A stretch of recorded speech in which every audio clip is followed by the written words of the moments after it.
Well, I never know how to get these things started. Yeah. So I'm just going to do something. Okay. Get started off. Okay. Good.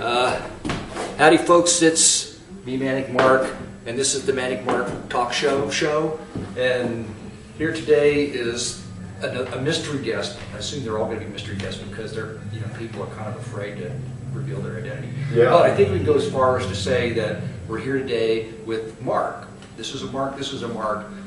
And today, I don't know who's the good Mark and who's the bad Mark. It will be yet to be determined. They'll be captured on film, actually. Yeah. And that Could I just interrupt you for a minute? Do what? Why am I on the right side of the camera monitor and you're on the left side? Well, you're actually on this side because it's showing the reversed image. Oh, okay. But when you actually see it, it'll be just the way we're sitting now. It could be.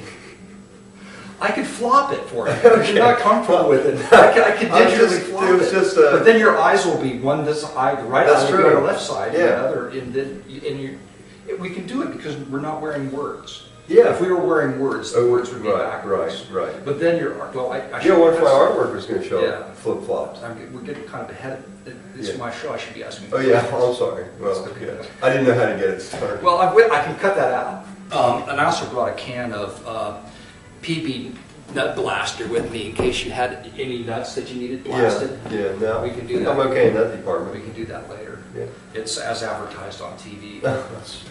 We're here today to talk about Mark's art because I like Mark's art and it's kind of set up this background that I knew about your art before I actually met you.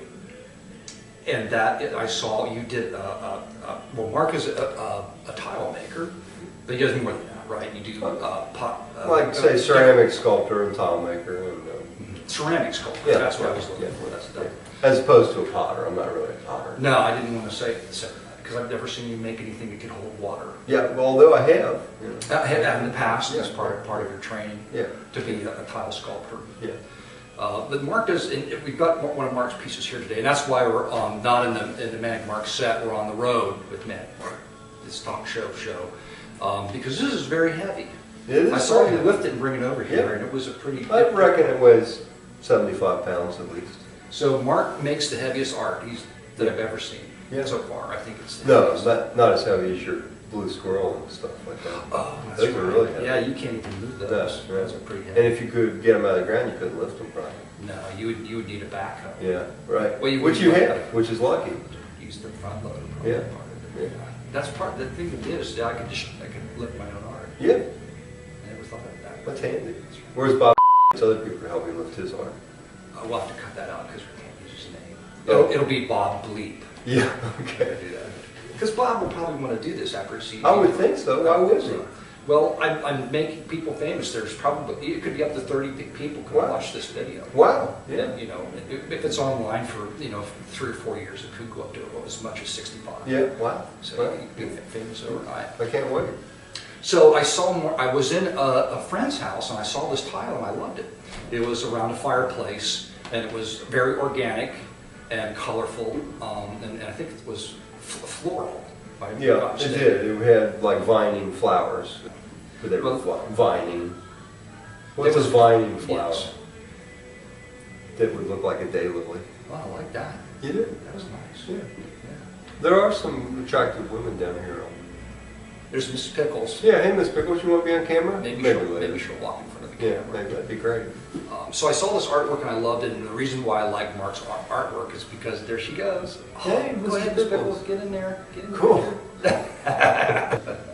So I saw this artwork and I loved it, and the reason why I like Mark's art is because he does naturally what I've had after working in this design world, had to force myself to go back to, which is kind of like almost like it's you haven't been affected by other like pressure to do things a certain way, and it's just loose. And unsellable. Well, everybody's that pretty much covers everybody, and you're right. Yeah, I can cut that out because I'm just refer to you as a famous because people want to know that I'm like rubbing shoulders with somebody that's successful. Yeah. Well, there's yeah. that one. Oh, no, I don't know about that. Yeah. Well. She didn't have any teeth. So you do this. I didn't want to say. I was trying to think of what, like, it's not childlike, but it's there's a certain freedom to it that I've always appreciated. That you do in everything. You see it in everything. Spontaneous. Is it spontaneous? But I think it's just you. Yeah. That doesn't make me a real outsider artist. No, a real fake one. A real fake one. Yeah, that's true. Right. Well, let me go back before. What was the first time you did any art, or when was the first time you felt like you wanted to be an artist, or you know what I'm saying? Do you remember? Well, I remember when I was in the second grade, the nun that was our teacher thought that I colored real well and did stuff, but I must have had like attention deficit something or whatever. Oh, really? And she just picked me up and pushed me down in the chair. Really? Yeah. And my butt virtually got stuck to the chair, so I had to complete coloring this thing. And so I guess that people told me that I was a good artist when I was very young, but I never really thought much about it. You know. Was there any point in your childhood where you thought, or when was the first time you thought, well, maybe I should just do more of this seriously? Probably. Well, my mom sent me to this old woman in our neighborhood that gave art classes. Hey folks, this is Manic Mark. Welcome you to the Manic Mark Talk Show, and this is part 2 of our interview with our mystery guest. You're only half a mystery because we're using your first name, Mark. And you know who I am, so it's not a mystery to you. You've always been a mystery to me, and that's why we're here interviewing you, trying to figure out what makes you tick. I don't know. So that's, Well, I have to pee now. Is that all right? I can cut that part out. McCarthy, for like $1 or $2, she got to go after school and for a couple hours. But she was actually a student of Frank Duvenek's, and but of course by the time I was 10 years old, she was already a pretty old woman. And it was neat. You went up to, she had these extra rooms in her house, a big old house, and you just went up there and she'd set up bowls of fruit and flowers and crap, and you just drew with charcoal and pastel. She taught you all the traditional sort of methods, and we do calligraphy with pen and ink, and I don't know. But it was interesting to have that exposure to all the different sort of traditional things. In high school, they had really crappy art teachers for a couple years when I was there, but then a teacher showed up who was very good, and she talked people into submitting portfolios for the Scholastics Art Competition. And so I started, I guess that would be my first thing. I was serious about it. I wanted to get enough good work together for the scholarship competition. So in high school. Yeah, in high school. So I guess I was like pretty much a senior in high school. Working with clay was cool, so I wanted to go take clay classes in college, so when I had the opportunity I did that. So you had a specific agenda in mind when you went to college? Because I remember you not only because of my influence from my friend Joe, but then when I was in college, I painted and did other things. You went with the flow. Yeah, when you got to college. But I think I enjoyed working with clay more than anything else. As a guest, a mystery guest on the Manic Mark Talk Show, of course everyone gets a gift, and in this case, it's the same gift I gave to the first mystery guest who left it in the house. And it's a ceramic Jesus is Born piece. That's just for you. Wow, thank you. This is wonderful. But after college, you did something else. You actually went to work just to make a living. Sure, Is that true? I was a mailman for a long. Well, I had a couple other jobs. I worked at a photography studio, and then for a couple of years, and then I quit. And then I took the civil service test and became a mailman. Well, the only reason I bring that up is because, in a sense, you could claim yourself to be almost self-taught because you spent so much time being a mailman and not pursuing art. Well, to a large degree, I guess that is true. I mean, after college, I didn't really have any other training. I just kind of figured stuff out. And yes, indeed. Oh, and the gifts don't stop there, because I wanted to give you one of these buttons.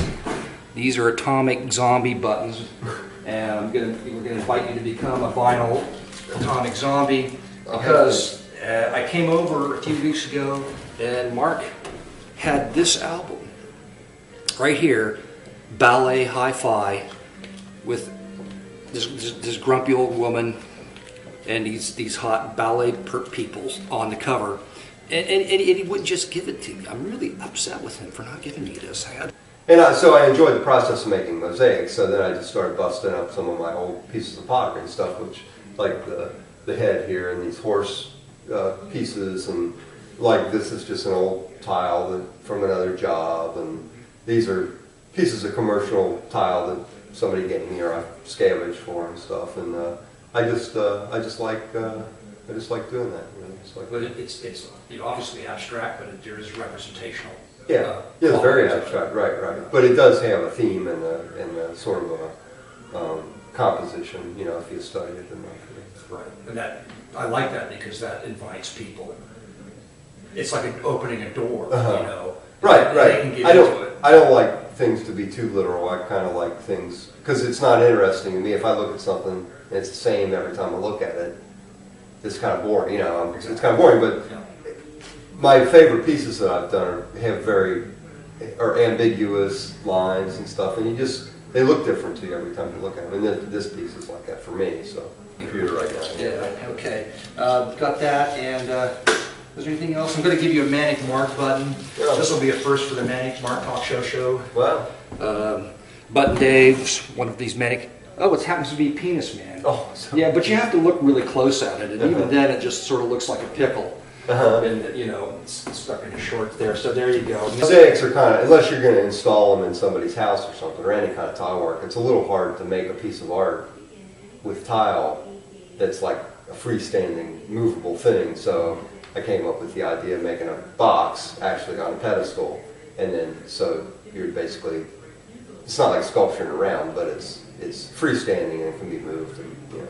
And of course, if somebody sees this video and would like something like this, maybe you can make a reduced, like maybe a wall hanging, something that's like easier to mail, perhaps. Oh, sure. I could make it's a big issue trying to figure, because you're dealing with tile, mortar, you know, grout, the backing, which is going to have to be heavy to support the tile. So it's kind of an issue making tile work that's that's movable, but right.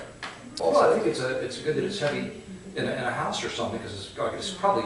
Oh, you wouldn't be able to knock it. Yeah, right. Hard for a cat to knock right. Yeah. Mrs. Pickles does not No, knock this over. No. People need to know you have a lot of talent with working with wood, doing things, building things. So you could make a table out or something for someone, sure. or do other kinds of installation. Because I like making things that you can use. Make a table out of or do or whatever. Right. Well, that's how you guys. Before you were doing this, you were doing tile. You started in tile business, so for a while you were doing that for people. But of course, it's so difficult to sell art and keep people employed. And people are just a pain in the ass. Quite frankly. Well, thanks for interviewing me. No, that's no problem. I'm happy to interview you. You sure you don't have any nuts you want blasted? Not for sure. Okay. So do you have any plans in the future? Well, we're in Mark's studio here in downtown Covington. I guess we can say that. Yeah, why maintain your anonymity. Oh yeah. Anonymity. Anonymity. So and we're not next door to Old Town Cafe Frank's restaurant either. Yeah. And I never rented office space from you. No. And never. For 4 years? Right here, 4 years? Or maybe 5 years. Yeah. Mark's a slumlord, by the way. Which is how I actually make my money. I don't really make it making art. So if you say this is a piece of art, but then I made something like this and made a trestle table out of it, would that still be art because I made it? I don't know. I think so. It's stupid. I think so. So I think sometimes history later on, historians label whatever. Right. It will eventually fit into a category. And today there's an actual art fair going on outside, and in past years we. Are you still peeing? We haven't had beer yet because we got to go eat lunch. Oh yeah, but we can have a beer now if you want. So, we could have been drinking beer while you were interviewing me. That would have been the thing to do. Yeah, I think we should have. Do you have any Bud Light Lime? No. I got to turn the camera off. Okay. We're done. Okay.